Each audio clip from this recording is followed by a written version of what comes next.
Hello and welcome to Faith Evolving. My name is Mary Claire and I'm a queer Christian, and I'm going to talk to you a little bit about what that means to me.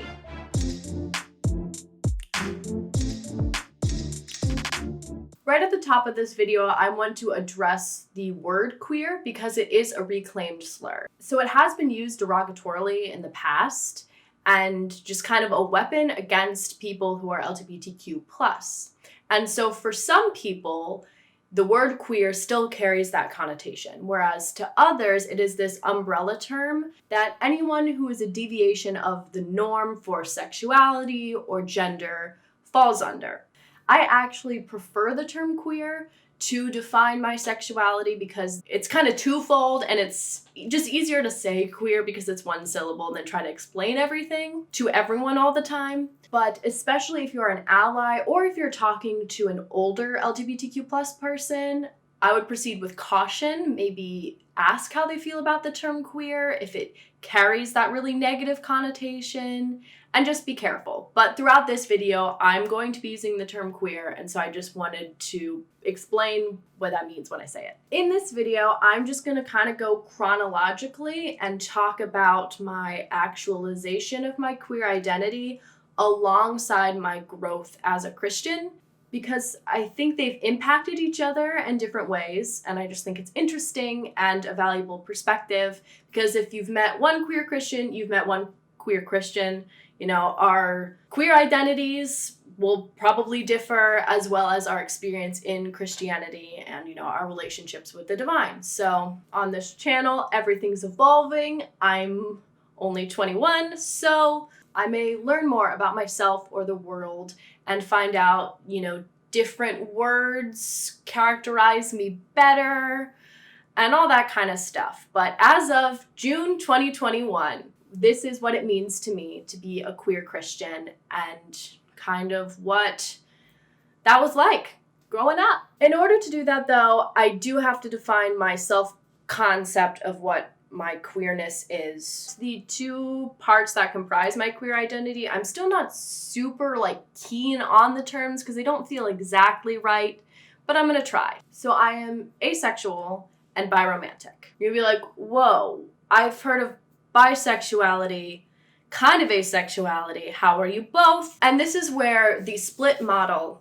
of attraction comes in. And it is this idea that sexual attraction and romantic attraction don't necessitate each other. For a lot of people, they do. Most people are allosexual, which is the opposite of asexual, and alloromantic.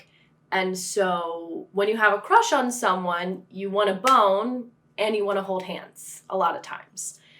But there are people like me who are romantically attracted to people but aren't really usually, if at all, sexually attracted to people. And then there are people who are sexually attracted to people but aren't really romantically attracted to people. And those are aromantics. Then there are asexual people who are also aromantic, and no one's life is more or less full due to this orientation. That's the split model of attraction. Wikipedia says asexuality is the lack of sexual attraction to others, or low or absent interest in or desire for sexual activity. It may also be categorized more widely to include a broad spectrum of asexual sub-identities. I really appreciate this spectrum language because I love invalidating my own identity, don't we all? As far as subcategories go, one of the most primary ones within asexuality is demisexuality, which is that you need a really strong bond with someone romantically in order to feel sexual attraction. So it's basically asexual until proven not. And so I feel like I'm somewhere in the middle of that. So spectrum language is really helpful for me. Within the split model of attraction, that's the sexual attraction component. And then as far as the romantic attraction goes, I'm biromantic. So bisexuality is being attracted to more than one gender. And biromantic is that, but without the sexual component and just the romantic component. So for me, I want to run through the streets of Europe holding your hand and giggling no matter who you are. I don't make the rules, God did. So that's my queer identity. My Christian identity, as of now, still vibing with the term Christian. I'm technically what one might consider a progressive Christian. I primarily am a Jesus follower. So here's my life. I was born July 13th, 1999, and then I was baptized November 14th, 1999. I grew up in the church. I loved going to church. I just loved the storytelling. I loved answering questions correctly. I loved all of the worship music and dancing along to it. There were snacks. And then simultaneously, at school, I remember I would have crushes, on guys in my class. But I know they were actual crushes and not me just like making them up to fit in, because I never told anyone about them if I had a crush. No one knew. That was, to me, that was a secret. No one could know. No one could know. Those were primarily my crushes on boys. Looking back, I realized I had crushes on like girls in my classes, but I didn't realize it. Like, I remember flipping through my yearbook and seeing like a picture of this girl that I didn't know and being like, I hope that she's in my class next year so we can be friends because she's really pretty. Like, I really want to be her friend because she's really pretty. And that was kind of the theme there. I didn't realize that was a crush until looking back. I also definitely had a crush on Ziva from NCIS. Like, I loved her a little bit too much. Like, I would look up pictures of her on Google Images, like, okay, honey. And then I also had that quintessential bi experience of being just so drawn to both Orlando Bloom and Keira Knightley in Pirates of the Caribbean. Just both of them, didn't know who to look at. Wanted to look at both at the same time. Then we get to middle school. Youth group starts. And honestly, throughout my youth group experience, there wasn't a lot of talk about like sexual sin or anything like that. No one talked about it. This is also the time where instead of going to Sunday school, I went to actual sermons. And again, no one really talked about it. People started having like girlfriends and boyfriends. And I remember being so uppity about it. I was like, why would you date someone? Like, you're not going to get married anyway. Like, why would you waste your time? I genuinely thought, I was like, everyone's trying to act more grown up than they are. We're all just kids still. I don't know, weird take from me. But I remember telling my friends, I was like, don't get a boyfriend that's stupid. And towards the end of middle school, I was reading the book Heaven is for Real. It was Thanksgiving break. And all of a sudden, I guess it was more of like an intrusive thought than anything. And it was just, what if you're gay? And I was like, what? No. And then I buried that down. And it didn't work because I've been questioning my sexuality ever since.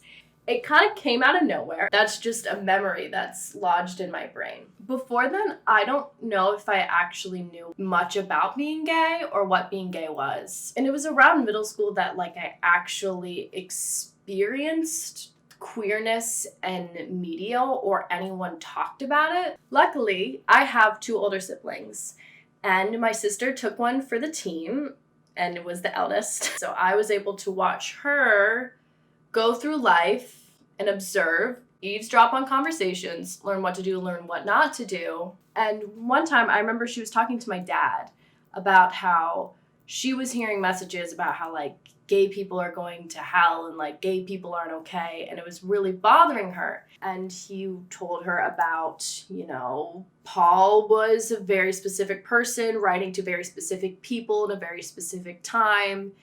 And so you kind of have to take things with a grain of salt and historical concepts. And what was he meaning by that? I was sitting outside of his office eavesdropping and learning. Now we're in high school, and I went to an all-girls Catholic high school. I say all girls because I have friends that are non-binary that I went to high school with.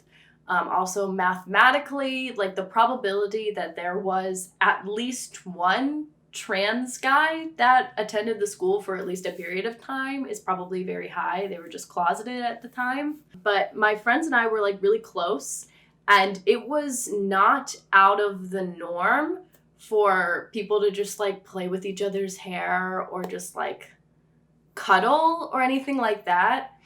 And at least to me, maybe to other people, it can come across as like sexual, but as an asexual person whose like primary love language is physical touch, I was just like being friends with the gals, I guess. And I felt really loved, pretty platonically loved.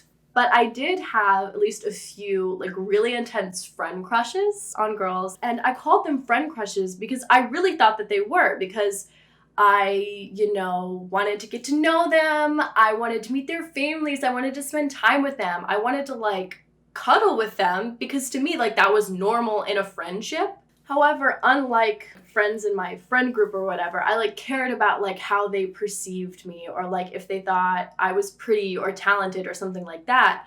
And it wasn't until like kind of recently looking back, I was like, those were crushes. You just didn't realize it because there wasn't a sexual component to it. Yet at the same time in church, it was the first time that I experienced kind of like homophobic rhetoric. So my church was just super moderate. There were no stances taken ever. There wasn't a lot of messaging about need to do this and repent or you go to hell, but there also wasn't anything about like dismantling oppression. Most of the sermons were about you never know what's going on in someone else's life, so like be kind, don't judge. They were good messages, but weren't pushing any envelopes. So when I hear about people talking about how in sermon upon sermon upon sermon in youth group, they're having all this stuff about how you can't have sex, you especially can't have gay sex.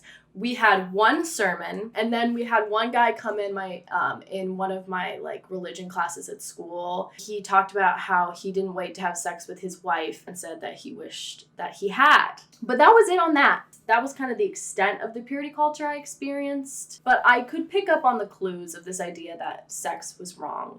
To me, I was like, that's fine. That sounds gross anyway. And later in high school, when I found out, people that I went to high school with were starting to like engage in sexual behavior or whatever, I was shocked. I was like, people actually do that? People want to do that? And I kind of looked down on people, but it wasn't because of a religious conviction, because I never truly held the belief that God cares if you bone or not. But I looked down on people because I was like, that's gross. Why would you do that? That sounds vile. So that was a big sign about the asexuality. The other big like queer panic thing for me in high school was this fashion show that the seniors participated in. You get to strut on this runway, and I loved attention, and so I wanted to do that. And they told me I had to walk with a boy, and I had a panic attack and started crying. And then they said I didn't have to walk with a boy anymore, which could come across as like, oh, honey, you're a lesbian. I'm not, which we'll get to later. So please do not drop the lesbian master doc in the comments below. I promise you I have read it, and it sent me into a spiral, but I love my boyfriend very much. So I am not one. It is okay if you are, but I'm just asexual, and it makes things confusing. I realized I didn't want anyone to think that we had an entanglement. I didn't want him to view me as someone that he could have an entanglement with. Because I didn't know him, I didn't know his family, I didn't know what people thought of him, I didn't know how that would reflect on me, I didn't want people whispering, I didn't want him to see me as a potentially sexual being. It made me so viscerally uncomfortable, and I had all of those thoughts happening at once. It was so overwhelming, I cried in the gym, and emotionally manipulating these people into letting me walk by myself. That's on the asexual side of things in high school. Between my sophomore and junior year of high school, I went to a youth gathering kind of thing. And that was the first time that I encountered anti-gay, anti-women in leadership, boldly stated at a church gathering and everyone being cool with it. They were like, yeah, this is right. Yes, actually. And there's a lot more to that story that I might tell another time. But I remember being so angry about it. And I remember that night at worship, knowing that all of these people around me thought that, being gay wasn't okay. I started crying at worship, trying to sing these songs. And I had this thought of, God, if this is who you are, because all of these people seem to think that you are, if they're right, I don't want to believe in you. And that rocked my world. I was like, but I do want to believe in you. And this doesn't seem right. This doesn't match everything else I know. I've come to the conclusion that they were all wrong, and I'm right. And historical resources agree with me. and that'll probably be the next video. But yeah, it was really awful encountering that. Once high school concluded, I had tried on a couple of different labels. Like I would say to myself, I am lesbian. I am straight. I am bisexual. And none of them felt right. And so I decided, you know what? I'm just gonna be me, and I'm gonna see what happens. Because at this current moment, I don't really want to date anyone anyway, so it shouldn't be a problem. You see, in high school, none of my friends were really in relationships. Part of that is because we were all closeted in some way, but I just felt so fulfilled with what I had. I didn't have much of a desire to, or a pressure to. But then I went to college, and it was different. I didn't have my gaggle of friends that we all snuggled with all the time, and everyone else was dating, and for the first time, I actually wanted to. And I would have crushes here and there, whatever. But still, I assumed that since I wasn't engaging in sexual behavior, didn't really want to, that everyone around me was the same. And when now at this point, almost all my friends had, I was like, maybe I'm the one who's different. And this is kind of when I started doing some self-reflecting and kind of coming to terms with, oh, those friend crushes I had in high school, those were crushes. Those were crushes, sweetie. But still, sex didn't want anyone to view me as a sexual being at all. Oh, it made me viscerally uncomfortable. And it has made me viscerally uncomfortable my entire life, even still. But then I entered my first relationship, my junior year of college, and I had to actually reckon with the asexuality side of me. And here's what I figured out, at least as of now. I feel about sex the same way that I do about s'mores. Growing up, I didn't want anything to do with s'mores. They looked messy and sticky. I just passed. I didn't ever really want one. I didn't judge people for eating s'mores, but they just weren't for me. Then one day I actually tried a s'more, and I was like, oh, okay, I understand. S'mores are pretty good. But I still wasn't thinking about s'mores all the time now, like everyone else seemed to be doing. You know, I don't operate in the world craving a s'more. When I eat the s'more, I enjoy the s'more. But I could go the rest of my life without having a s'more and be fine. Maybe I'll think, oh yeah, I remember s'mores. That was nice. That was fun. I hope I didn't lose you with the s'more metaphor. Essentially, I don't really need sex, and I don't really have naturally much of a libido. So when I'm quote-unquote having a s'more, it's more out of a desire for emotional closeness than like that physical, like, yeah, let's go. So when I walk down the street and I see someone aesthetically pleasing, I'm not like, let's have a s'more. It's more like, I want to run through the streets of Europe holding your hand, giggling, and learning your story. Which leads me to where I am now. I found a faith community that is vulnerable and engages in the hard questions and talks about, you know, toppling oppression and all these kinds of things and makes stances in love and justice. But still, on the greater scale in Christianity, people won't shut up about sex. It's either, if you have sex, you're terrible and you need to wait till marriage, or it's, you can have sex, it's fine, let's dismantle, you know, this idea of, and like embrace our sexuality. And sometimes I feel really alienated. And I'm like, can we shut up about it? Why do you all care so much?